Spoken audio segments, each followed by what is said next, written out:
Өзүңүздөр билесиздер, мына шаарда жай келди, түнү 11-12ден кийин жанагы глушители аңылдаган машиналар жүрүп атат. Комитетте бир эмес 2-3 жолу мен сунушту бергем. Азыркыдай жазып аласыздар дагы болду ушу менен. Же сиздер шаарда жашабайсыздарбы, мен түшүнбөйм да. Именно 12-1лерде, 3-төрдө түнкү саат жарышат, шаардын ичинде жарышып атышат ушу машиналар.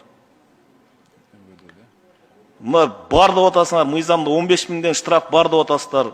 Же 15 миңден алып коюп эле кайра күндө эле чыгарып атасыңар ошолорду. Мен түшүнбөй атам да ошого.